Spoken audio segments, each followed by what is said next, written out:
knowledge is power. And power always has knowledge. So power is very complex. Power is also a relation, something that moves. You might have it now, I might have it later.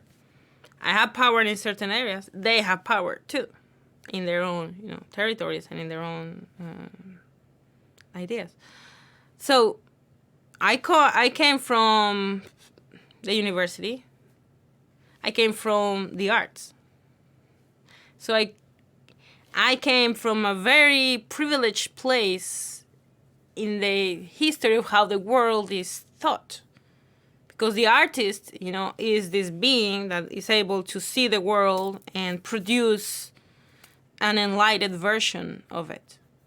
Or, of what he sees about the world. Has a very privileged position. We get to inscribe something that other folk want. That's the power we are invested with, in theory, by history. We have to rebel against this history, because this history in Latin America, this conception of art, this conception of ideology, is the one that is Western. And it's nothing, we're not going to say we are not Western, but, colonization brought other things too. So you have to be sort of knowledgeable of the history that you are enacting in yourself.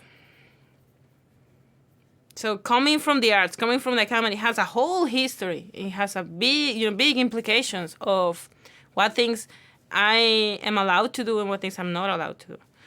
So for me, it was like, first, I never said, oh, none of this is true.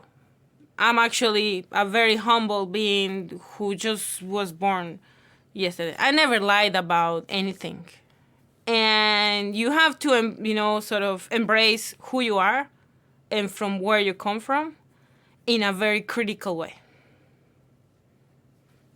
So if you come from a position of privilege, in this case, not that my family is rich, nothing like that, but in the sense that I was able to have an education and they didn't.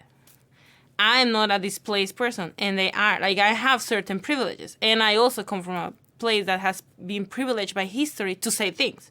So in a way, you have to be honest about that. You have to be ethical about it. You have to say, okay, this is who I am. This is where I come from.